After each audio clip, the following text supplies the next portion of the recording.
माथे काढ़ा दिन चली गया ब्याज बहु बाढ़ा। इस संसार में जब कोई कर्ज लेता है, ऋण लेता है, तो अपने माथे लेता है कि हम ले रहे हैं तो भरेंगे भी हम ही। लेकिन ऐसा लगता है कि परशुराम जी ने कर्ज तो लिया, ऋण तो लिया, किंतु हमरे माथे काढ़ा, हमारे माथे लिया। बहुत दिन व्यतीत हो गए, ब्याज बहुत बढ़ गया, जो बढ़ गया सो बढ़ गया, अब बढ़ने ना दिया जाए, क्या किया जाए? अब आलिए बेवहगिया बोली, तुरंत देवू में थैली खोली। अब आप अपने व्यवहारियों को बुला लें, मैं थैली खोल करके सारा लेखा जोखा किए देता, जो बाकी रहा गुरु का ऋण मैं सारा निपटाऊंगा। ले आए आप महाजन को, कर्जा मैं सभी चुकाऊंगा।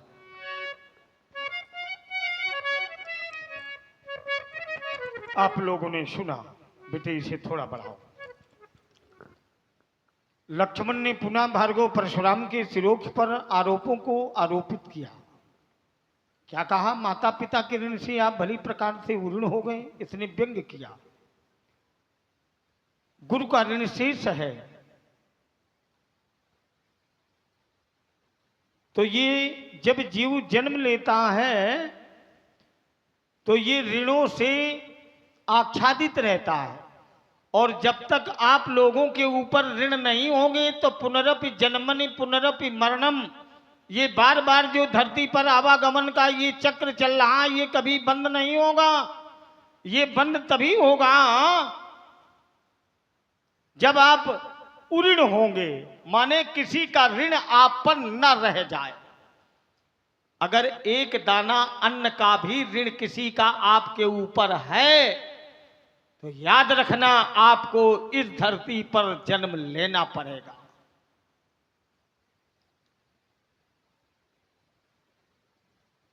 पिता के ऋण में माता का ऋण समाहित रहता है। पिता का ऋण कैसे उऋण होता? जब पुत्र घर में जन्म ले लेता है तो महाराज उस परिवार को पुंग नाम के नरक में नहीं जाना पड़ता है। 28 नरक हुए, जिसमें से इन भक्तों को पुत्र ही पुंग नाम के नरक से बचाता है। कब? जब वो अंतिम संस्कार करता है, पिंडदान करता है, तो महाराज फिर उस भक्त को पुंग नाम के नरक में नहीं जाना पड़ता। गुरु का ऋण, अगर गुरु जी नहीं तो आपको ज्ञान कौन देगा? ऋषि ऋण, ऋषियों का भी ऋण आप सब पर है, उन्होंने महापुराण लिखे हैं। अगर आज महापुराण वेद हमारे बीच में नहीं होते, अब इस रूप से हटकर मैं आपसे कह रहा हूं, न जाने कितने सत्ताधारी आए इसी धरती पर, और आपके सनातन को जाने कितने बार इन्होंने आग लगाई, जाने कितने बार ये वेद पुराण ये सब फूके गए,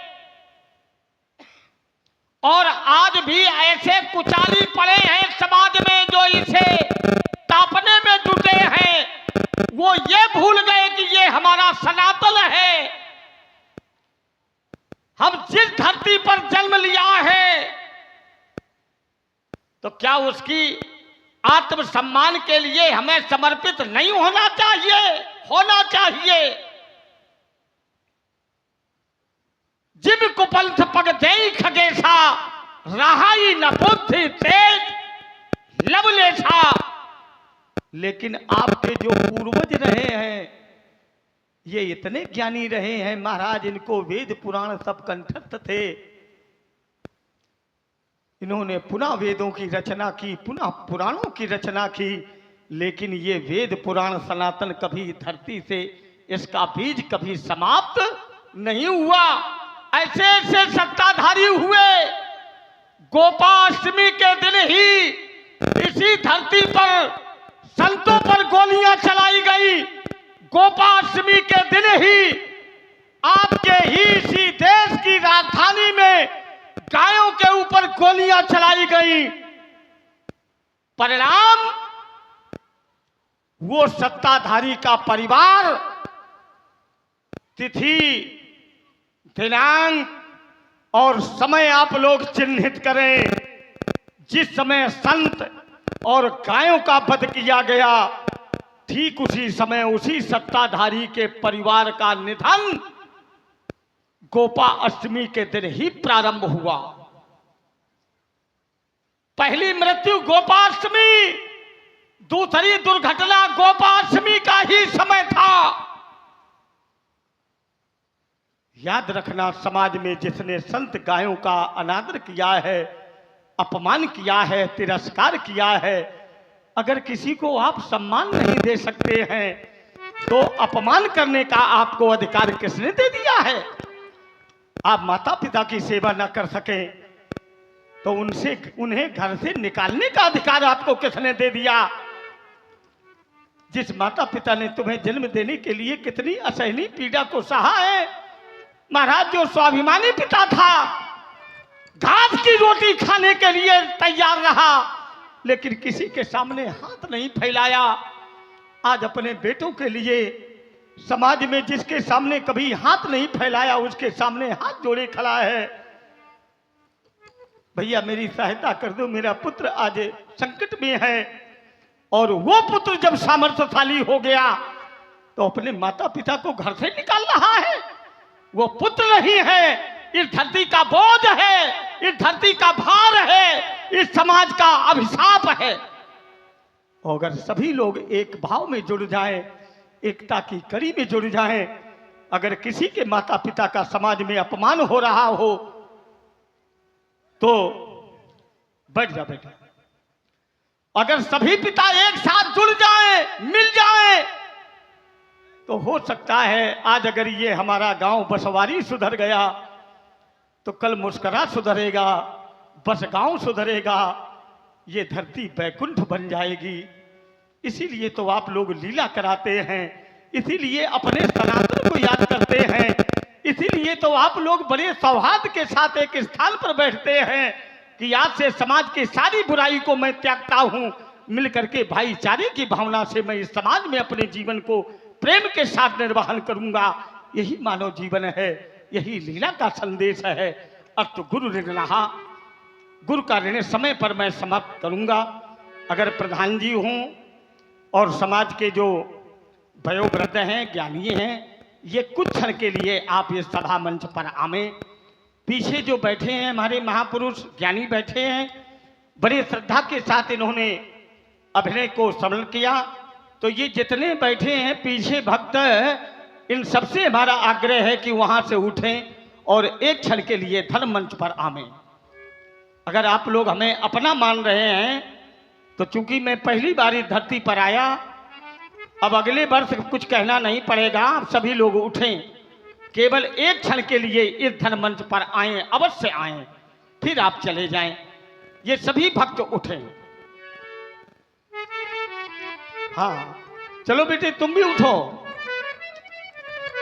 बड़े अच्छे भक्त हैं, इन सबको लेके आओ और प्रधान जी को बुलाओ। व्यास जी यही है, हो सकता है व्यस्त हूं। देखो भाई, हमें सबसे कहना है, ये सभी लोग आ जाते तो और अच्छा लगता। और इस समाज में जितने राम भक्त हैं, शिव भक्त हैं, ये सभी भक्त अगर धन मंच पर आ जाएं तो क्या शोभा बने। आइए बेटे, यहीं से आशीर्वाद दीजिए।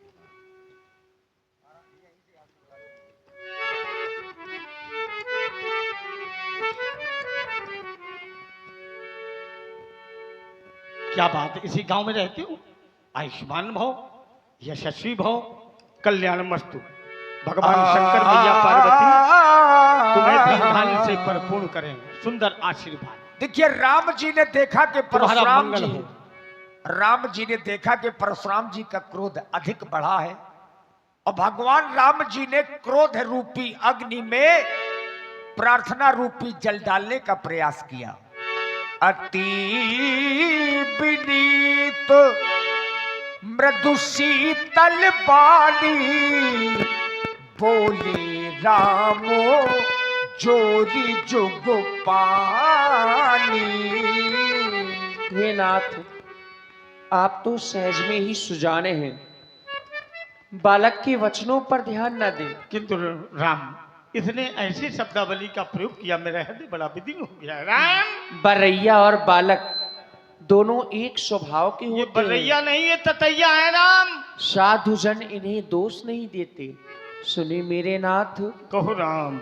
सुनहु नाथ तुम सहज सुजाना,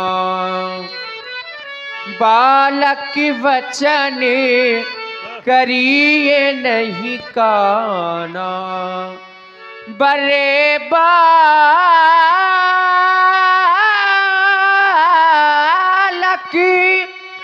एक स्वभाव, नहीं न संत विदुष काहू। तेहि नाही कछु काज बिगाड़ा। तो फिर मेरा अपराधी कौन है ना? अपराधी मैं नाथ तुम्हारा। असंभव राम, तुम मेरे कृपा अपराधी नहीं हो। कोप बधे वो गोसाई, मोह पर करिए दास की नाई। कहिए वेगी जही विधि ऋषि जाई, मुनि नायक सोई करिए उपाय। राम जी हाथ जोड़ रहे थे, तभी लक्ष्मण जी ने अपने नेत्रों से व्यंग कर दिया।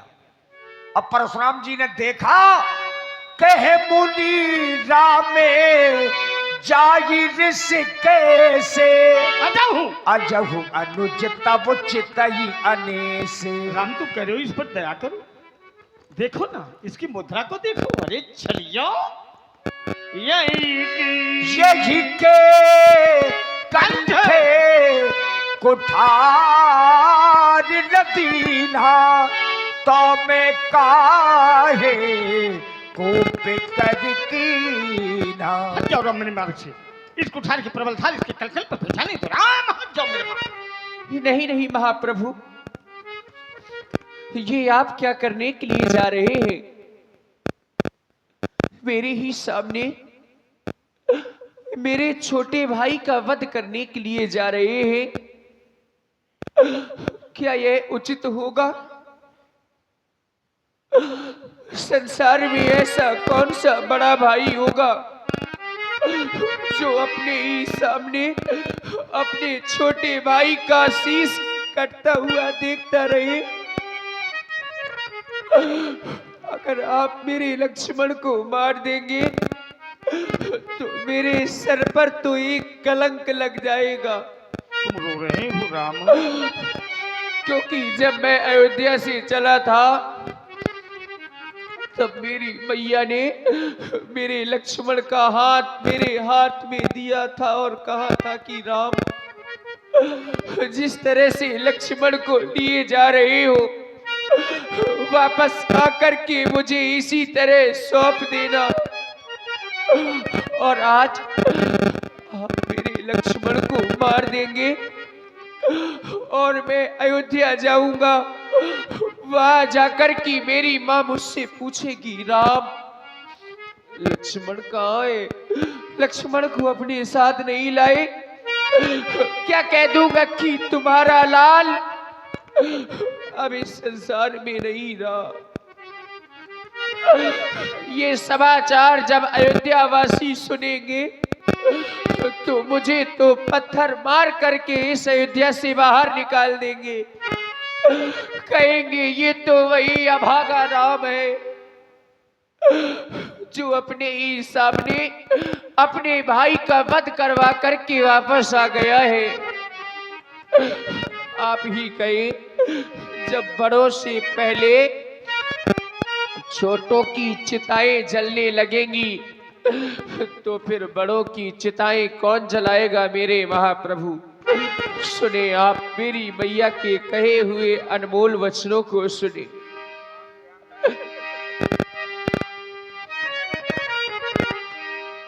मैया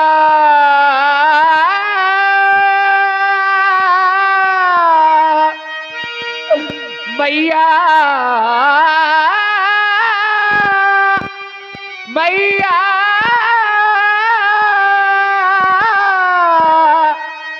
मैया मैया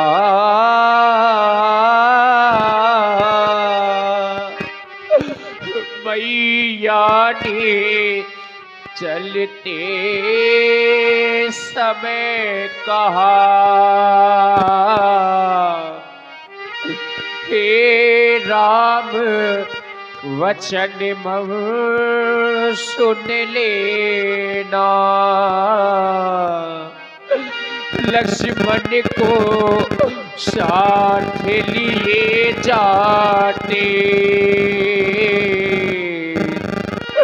वैसा ही मुझे सौंप देना, यदि आप लखन को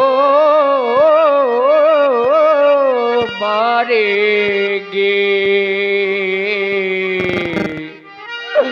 तो मम सिर कलंक लग जाएगा।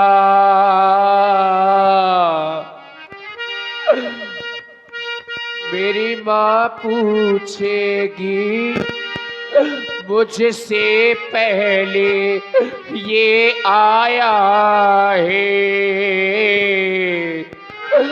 जग से पहले क्यों जाएगा, कट गई बाहें यदि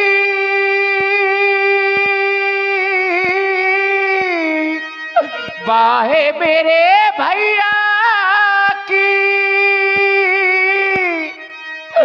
बाहें मेरे भैया की,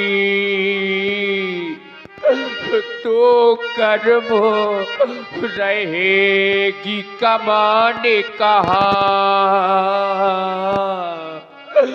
ये भैया जीवन का मेरा साथी है,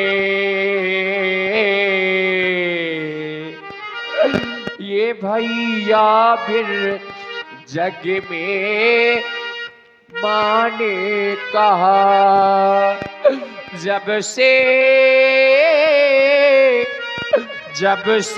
प्रभु जन्म लिया मैंने, तब से यह मेरे साथ रहा, पर आज भाई को मारे रहे, तो कैसे ये बिछुड़ना जाए सहा, भगवान भिखारी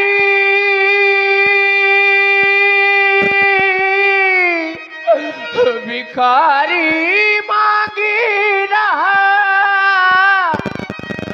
भिखारी मांगे रहा, भैया के प्राणों की भिक्षा,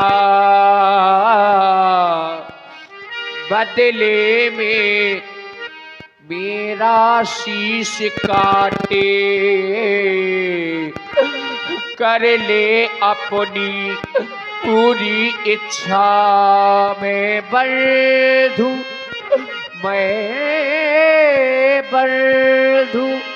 विहीन नाथ कैसे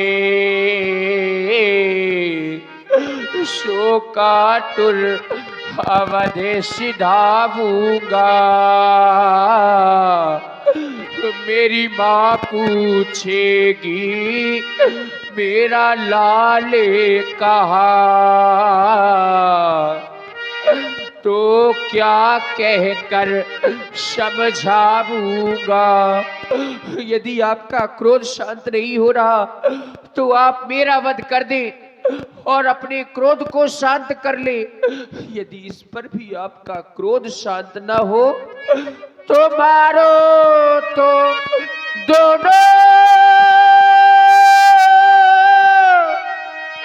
दोनों को मारो, दोनों को मारो। सज अरथी अवधि सिधा देना, सरयू की ठंडी लहरों में खुद अपने हाथ बहा देना। यदि रोए माता पिता बंधु तो धीरज दे उन्हें समझा देना। प्रभु राम चंद्र की यही विनय, फिर लौटे महेंद्रा चले जाना। आप मेरे भैया को क्षमा कर दे, मेरा वध कर दे, या फिर हम दोनों का वध कर दे, लेकिन मेरे लक्ष्मण को क्षमा कर दे। धन्य है राम तुम्हारी भय भगत। मैंने तो समझा तुम साधारण बालक हो, किंतु राम तुम्हारा तो हृदय सागर से भी महान है। तुम्हारे हृदय की तो कोई माप है ही नहीं। मैंने 21 बार हेरी हेरी घूम घूम फेरी फेरी दानवतावादी दंभितरों का मान मर्दन किया, किंतु मेरे सामने किसी ने ये नहीं कहा कि भगवान इसे छोड़ दो, इसके बदले हमारी प्राण ले लो।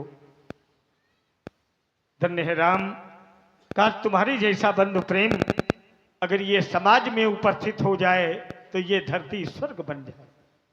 ये सभी भाई अपने भाइयों से ऐसा ही अनुराग रखें जैसा ये तुम्हारा राम रख रहा है। तुम्हारा जीवन कल्याण हो जाए। नरो राम।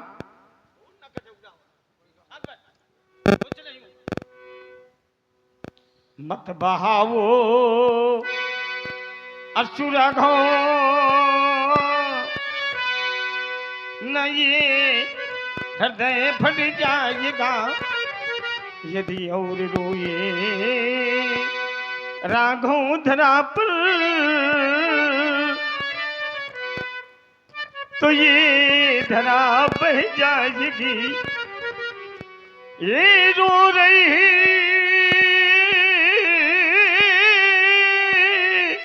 सब भक्त राघव मानो हमेशा कही रहे, न मारो मेरे भगवान को। ये हृदय सबकी कही रहे, मैया ने तुमसे जो वचन कही, राघव तुम पालन करी लेना, जैसी लाई हो भैया को राघव मैया को दे देना। दी जाओ राम, मैंने तुम्हारे भैया को तुम्हारे प्राणों के समर्पित कर दिया। व्यास जी 1 नहीं 10 फूल, 1 घंटा नहीं 12 बजे तक। लेकिन व्यवहार जगत देखो, लक्ष्मण जी फिर मुस्कुराने लगे। मैं व्यवहार का प्रेमी हूं। सही है महाराज। तो जैसा व्यवहार, इसलिए राम तुम मनुज हो देवता या कि ईश्वर। अब बताओ तुम क्या चाहते हो। आज दया दुख तुझसे ये सहाबा, सुन सौमित्रों भी हंसी सिर नावा। लक्ष्मण जी ने पूरे चरित्र में जब भी परशुराम जी से वार्ता रखी है तो या तो हंसे हैं, बेहसे हैं या मुस्कुराए हैं। कुल मिलाकर के परशुराम जी का अपमान करना लक्ष्मण जी का मुख्य उद्देश्य रहा है, और एक बार फिर वही कर रहे हैं। परिवर्तन ये कर नहीं रहे हैं। प्रकृति का नियम ये है। सब तुम करवा रहे हो। ये बात एक बार और कहो तुम। परिवर्तन प्रकृति का नियम है। यह प्रकृति परिवर्तनशील है। प्रकृति जब क्रोध करती है ग्रीष्म के रूप में, तो पश्चाताप के आंसू बहाती है बारिश के रूप में। अभी अभी मैंने एक वृक्ष देखा था कुछ समय पहले, बड़ा कटीला वृक्ष था, बड़ा कांटेदार वृक्ष था, और परिवर्तन हुआ महाराज। तो ऐसा परिवर्तन हुआ कि उसी कांटेदार वृक्ष में फूल ही फूल दिख रहे हैं। परशुराम जी बोलते हैं तो ऐसा लगता है कि मानो फूल झड़ रहे हो। महाराज कम शब्दों में निर्देश है, क्योंकि बात भी हो जाए और काम भी हो जाए। कम शब्दों में मेरा निर्देश है। ये चार रंग की फुलवारी में, चार रंग की फुलवारी में चौकन्ना होकर जाना, और जाना भी तो, हाँ जाना भी तो कहीं भूल कर उन फूलों से मत भिड़ जाना, वरना भूरा फूल भरत, वरना भूरा फूल भरत भिड़ते ही तुम्हें भगा देगा। और श्वेत शत्रुघ्न 7 बार मिट्टी में तुम्हें मिला देगा। इस लखन फूल के भिड़ते ही जीवन की शाने मिटा देगा। और चुभा कर पैने काटे सब अंग लाल बना देगा। फिर निश्चय होगा अंत एक दिन इस जग से अत्याचारी का, पर फूल फूलना बंधन होगा हम वीरों की फुलवारी का। चारों जहरीले इन नागों की मैं पटल पोटली,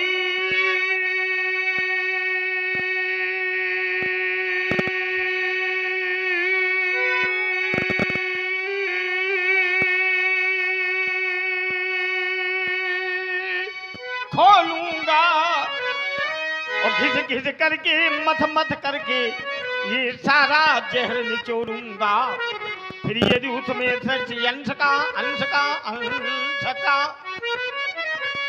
तनिक भाग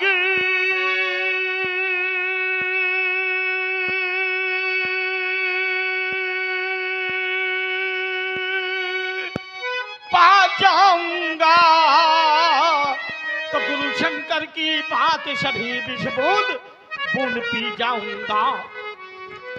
अब भगवान परशुराम जी का क्रोध लक्ष्मण जी से हटकर के राम जी की ओर चला गया।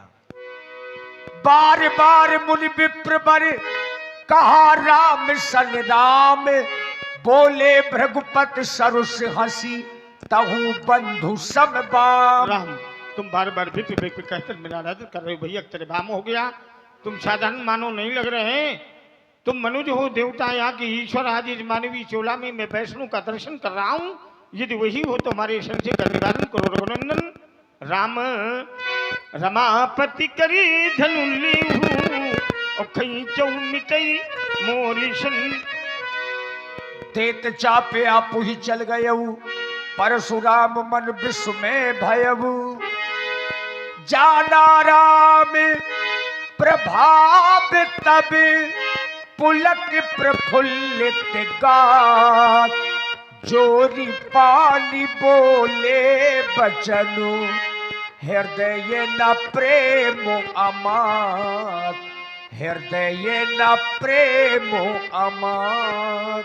हे करुणा वरुणालय भक्त वत्सल वचन रचना नागर अहेतु कृपालु। मैंने आपको बहुत ही कटु वचन सुनाए, तथापि आप मंद मंद मुस्कुराते रहे। हे क्षमा की साक्षात मूर्ति, मुझे क्षमा करो भगवान। जय जय रघुवंश बन जीवन भानु और गाहन दनुजे कुल दहन कृषाणु जय श्री विप्र देनु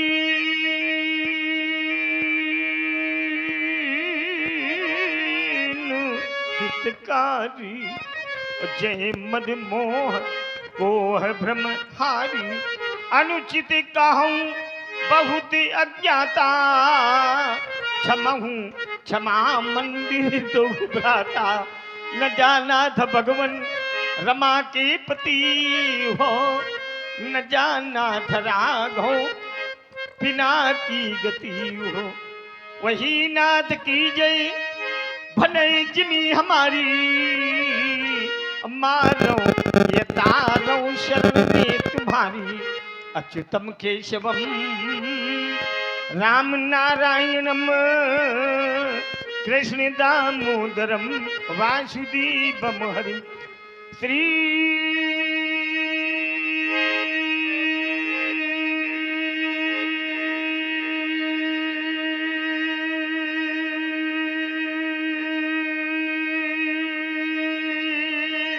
हरम माधवम गोपिका वल्लभम